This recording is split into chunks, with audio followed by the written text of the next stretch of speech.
You are listening to the Starter Girls podcast with Jennifer Loading. Whether you are starting a project, starting a business, starting a brand, or starting a movement, we are here to talk about it. And I'm super excited. I have Jennifer Melancon here, Doctor of Physical Therapy, the founder of Cedar Physical Therapy and Wellness. So welcome, Jennifer. I'm super excited to have you here. Thank you so much. Thanks for having me on the show. Absolutely. So I'm going to tell our listeners a little bit about you just really quick, and then we'll get you going here and start digging into some of this. So Jennifer's originally from Louisiana, attended both the University of Louisiana in Lafayette and the University of South Alabama. The neat thing about Jennifer, she is referred to as the Scar Lady, and I'm going to have you talk about this in just a little bit. She loves helping clients find solutions to their pain or movement problems, oftentimes through scar work. All right, so I want to dig in here and talk a little bit about how this business, I want you to tell me a little bit about yourself, because this was a very brief bio of you, and obviously you've been in the industry for 8 years, and then you moved into starting your own business. So I want you to tell us a little bit, how did this come about? Like, how did you make this move from working, I'm assuming, out in the corporate into wanting to be an entrepreneur and founding your own company? Sure. Well, my story and my career has not been linear. It's been lots of ups and downs and pivots and shifts. But overall, I think that's a good thing because it led me to where I am today. But I started out my career, I worked in pediatrics in an amazing outpatient clinic out in Abilene, Texas for 3 years. And then, those nasty old student loans were there. So I did a lot of work on the weekends and evenings at an inpatient rehab facility. Working with primarily geriatric patients. And I got a little homesick and was missing my Louisiana roots. So I moved back home to Louisiana, where I worked at a local hospital in both acute care and inpatient rehab, and then at the local Veterans Administration community-based outpatient clinic for a couple of years. Then my adventurous spirit came calling, and I took a travel year. So I worked in rural North Carolina in a school district, again with children. I worked in rural Georgia in a mixed facility. And then I went out to California and worked in another school district and decided that I wanted to kind of plant some roots again. And my best friend that I met in Abilene had been back in Dallas for several years and kept saying, come to Dallas, come to Dallas. So I did. I moved to McKinney in late 2018 and worked at a local outpatient clinic for 5 or 6 months. And that was really when I started thinking about the possibility of starting my own business and being able to provide individualized one-on-one patient care. Because in the clinic I was in, there would be times where I would see multiple patients at one time in an hour. And I didn't feel like I was providing the best care possible to multiple patients at one time. So that led me to open up Cedar Physical Therapy and Wellness and try something new. I like it. And the thing about this is it's a mobile clinic. So you don't actually have a physical location. You're actually driving around. And so are you going to your patient's home then, essentially? Is that kind of what you do, basically? I do. I can go to their home, their gym, or their preferred treatment location, so they don't have to sit in traffic to get to an appointment, sit in a waiting room, or anything like that. I come with a portable massage table and all my supplies right to them. I love it. No, I think that's so convenient because, like they have portable these veterinarians that do kind of the similar thing. And that's so convenient. You know what I mean? To have somebody come to your house and you don't have to get out, especially now. I think it would be really kind of a nice thing. So that's awesome. Awesome.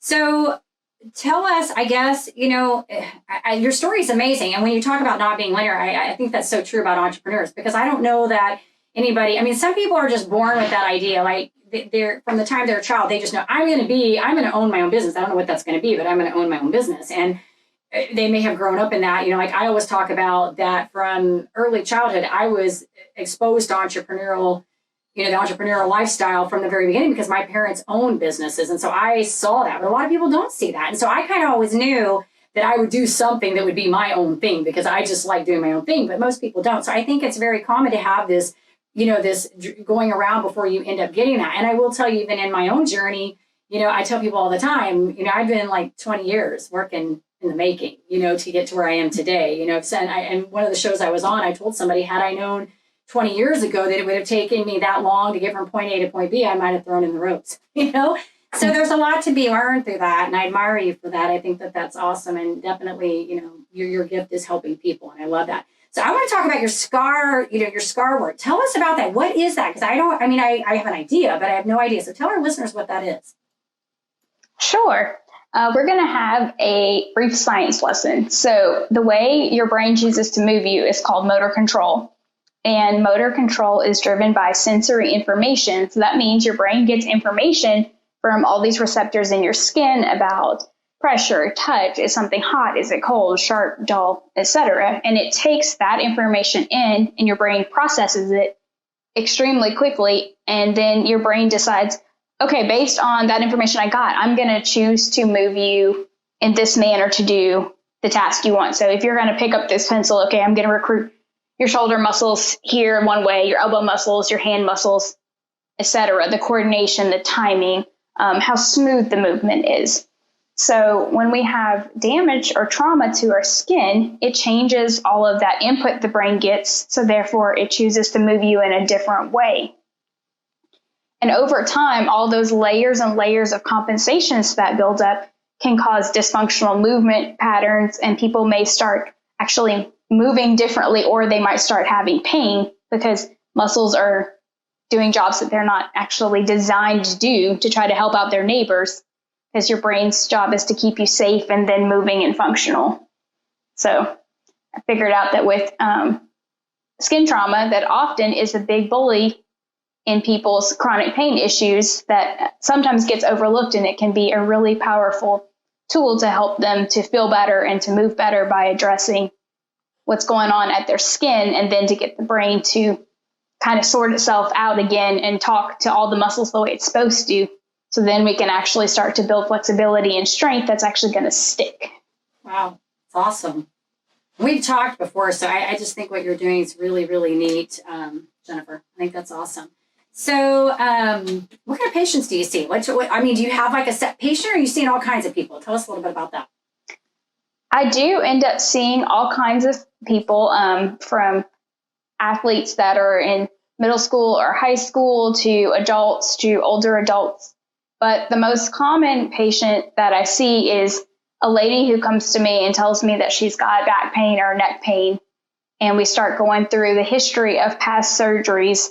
And oftentimes there have been surgeries in her past, particularly with back pain and neck pain. I often see history of some type of abdominal surgery, or maybe she had her belly button pierced, or breast reduction, breast augmentation, a mommy lift, a tummy tuck, has a tattoo on her back, or, front of the hip or someplace that can be affecting the way brain's talking to the core muscles.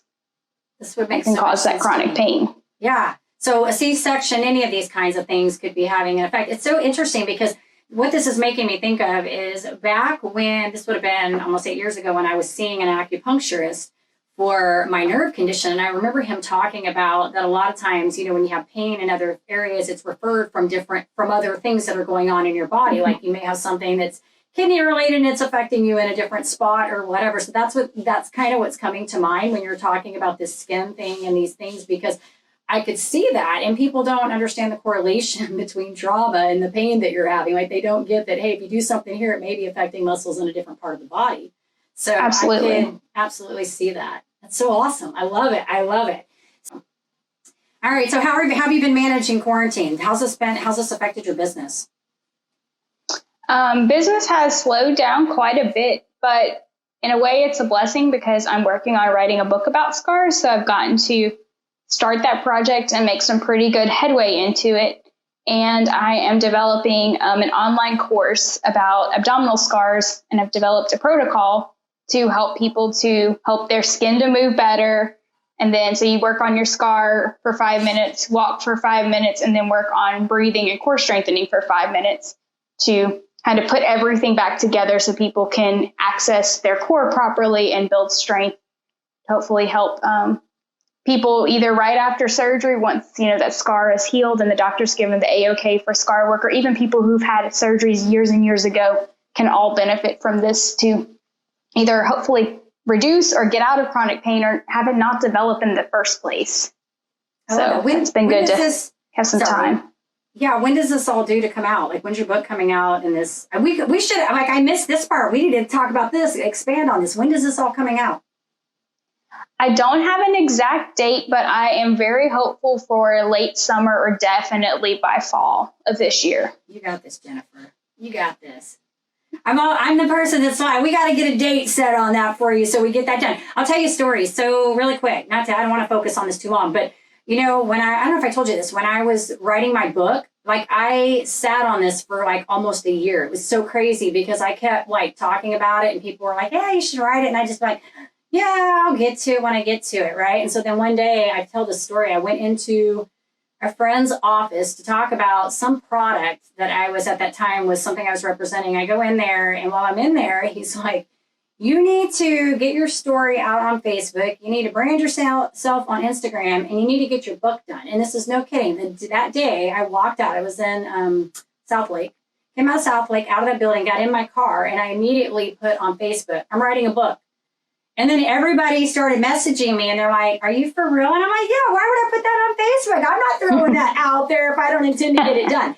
So I will tell you as a friend and a coach, if you put that out there, like we're hearing this now, we heard some dates there, maybe not definitive dates, but we heard something. There's something magical about putting that out there that it's, you know, everything's like a thought first and then it becomes an action. So like the very thing that or idea that you're thinking that right now is going to throw that out there. But here's the cool thing. I always feel like when this happens, the right people line up in your space. Do you know what I mean? Like the right people start entering. It has totally happened already. Yes. Awesome. So it's been so cool. Yeah. So you're probably already meeting. I say you're probably already meeting like book writers and, you know, publishers and press Yes. people. I'm working with an editor and an artist and going to self-publish with his assistants. So yeah. That's awesome, Jennifer. The cool connections have definitely already started, which is I love that. Been mind-blowing to watch the pieces start to fall into place. Because if you would have asked me 6 months ago if I would be making an online course or writing a book, I'd have looked at you like you had three heads. Yeah. So kind of cool how it's all come together. Yeah. Isn't that funny how life is though? I think I always feel like you get to certain places for reasons. Like you have growth that you've got to obtain before you get to those next steps. And you're right. It's like I said a few minutes ago, when if somebody would have told me that it would have taken me 20 years to get from point A to point B, I would have thrown in the ropes. I would have said, forget it. But I always talk about the whole idea of not getting hung up on all the steps in between. Focus on the big picture. Like, where are you trying to go with this? What's the ultimate goal? Because if you stay committed to the ultimate goal, then all that other stuff doesn't matter. It'll end up working itself out. You know what I mean? Yeah. So I'm cheering you on, girl. I'm excited.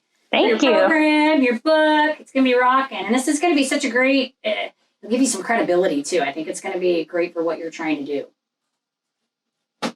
Yeah. Awesome. All right. So I know we kind of jumped around a little bit there. I do want to ask you one more question though about your business. What has been probably, I guess, the most difficult thing that you've had to go through with your business? Maybe starting it or just maybe something during. What's been the most difficult thing for you?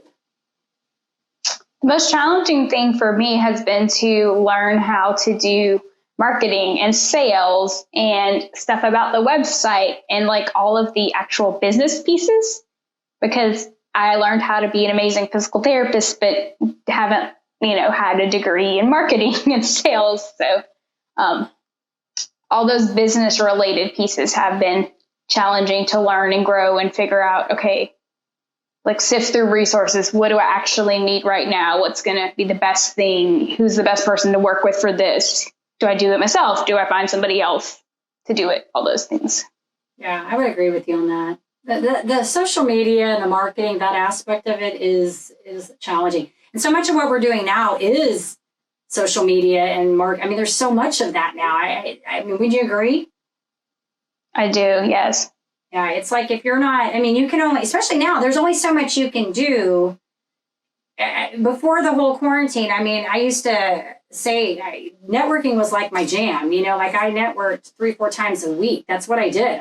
This is how I was able to get people on the podcast and was would be out networking. And now I'm finding that we're having to do so much of everything that we're doing is having to go through social media or through Zooms or networking online. It's a different kind of thing. I mean, we're learning some great skills, and I think we'll be able to carry some of those over. But I'm going to agree with you that is probably the most challenging part of owning a business is getting your name out there and really putting your message out there, right? Getting your message out. Yeah. So I think you're right. Do you have any tips? Anything that's working for you?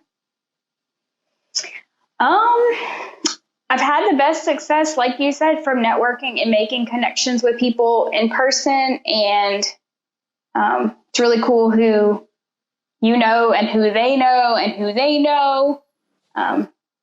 So yeah, just getting out there and building connections and relationships with people has been really enjoyable and fruitful for me. Yeah. They talk about the 6 degrees of separation. I always say in Dallas, it's like 2 degrees. Like, really? Yeah, I joke about it all the time. Like, every time I turn around, somebody will be like, they'll say to me, "Oh, you know Jennifer?" I'm like, "Yeah, I know that person." You know, you run into the same people. As big as we are here, you still run into the same circle. You know, I think it's the birds of a feather flock together. You know, if you're a networker, you're probably a networker.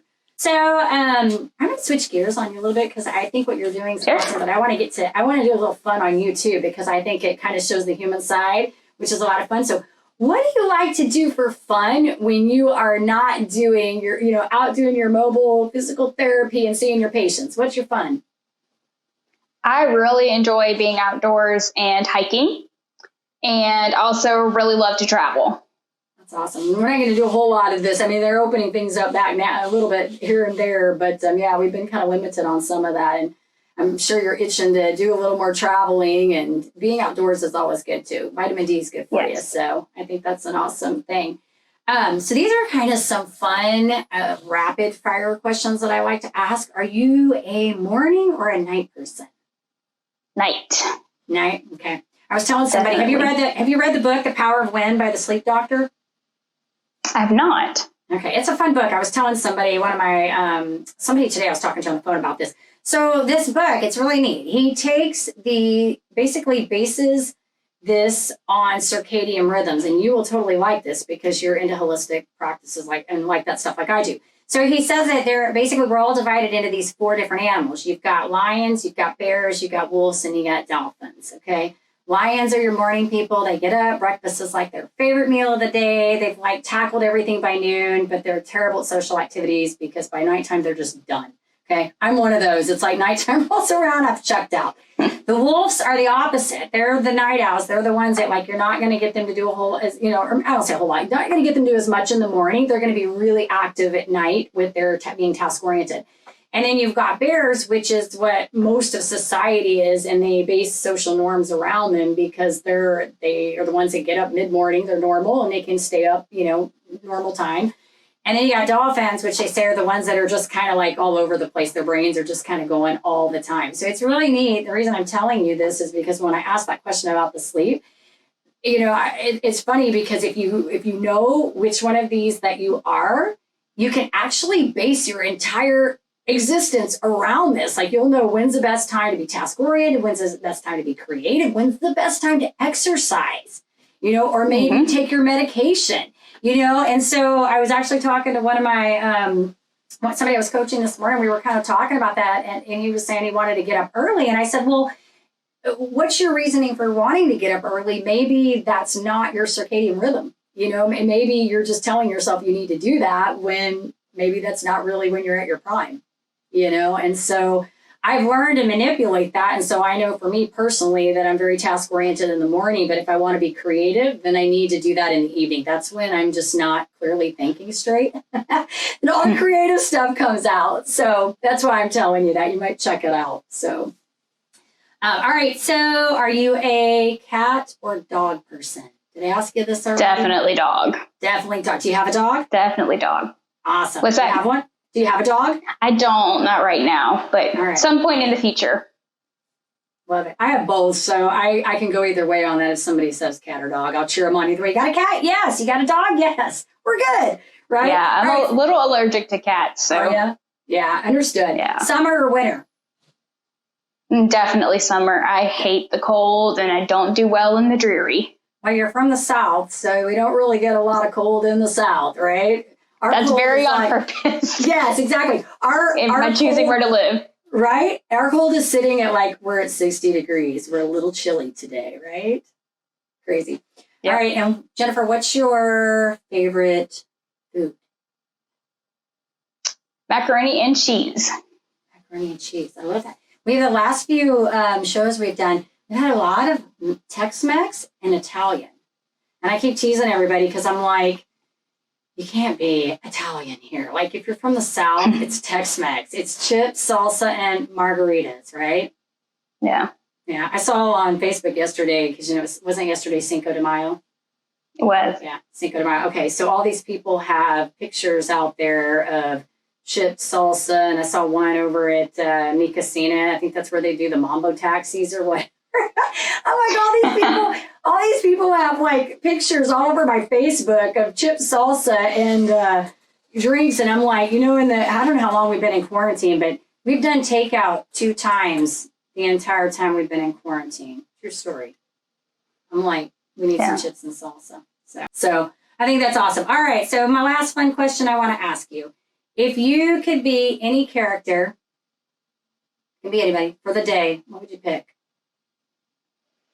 This one's hard. I know. Got to think about it. This is hard. It can be anything. It could be a Disney character. It could be a Marvel. It can be whatever you want. What comes to mind? I think that I would be a character that could fly all the way around the world and see it all in one day if I could. That's awesome. You could be like a Captain. I don't know exactly who that would be, but yeah, I think that would be pretty cool. Maybe something like that. Where you could just be all over the place. So you can travel all over, see everything, have it done, right? Since you like to travel, right? It'll work out. That would be pretty cool. That's awesome. That's awesome. I love it, Jennifer. All right, so if our listeners want to learn a little bit more about your scar therapy and then your upcoming book and your online program, how do they find you? You can reach me at www.cedarptwellness.com. You can send me an email, jennifer@cedarptwellness.com, or you can find me on Facebook, Cedar Physical Therapy and Wellness, or Jennifer Melancon, or you can call or text me at 469-609-0778, or on Instagram at Cedar PT Wellness or Dr. Jen the Scar Lady. I love it. And I'll be sure when we put this out, I'll put some contact information in there so our listeners can locate you. Sound good? Perfect. All right. Any final thoughts you want to tell us about your practice or anything you want to mention to our listeners before I start wrapping this up? Sure. I'm offering virtual scar education classes right now. So if you're interested in learning more and also having me walk through, your issues with you one-on-one, I have those availabilities that we can get set up. And for those folks who are in the Dallas area, I have an amazing tool called the Dolphin NeuroStem. And it's a handheld tool, and you treat around the scar, and it literally dissolves scar tissue, and it's amazing. It's like magic happens. So that incorporation with all the other things can make some really amazing changes to scar tissue. So I love that, Jennifer. Be happy to talk to you more about it. Love that. Love that. Thank you for sharing that. All right. So with that, I'm going to say to our listeners, if you enjoy our podcast, please be sure you give us a rating both on iTunes and Facebook, and please subscribe to our YouTube page. We are launching that out. I'm so excited. And with that, I'm going to wrap up with our mantra. And Jennifer, if you'll hang on when we're done, I'd love to talk to you some more. So it is a great day to be brave. You might as well start now. You have the power to change your circumstances any day you decide. Let today be that day. Rise up, be amazing, be you, do you. All right, you guys take care, be safe, and be kind to one another. We'll see you next time.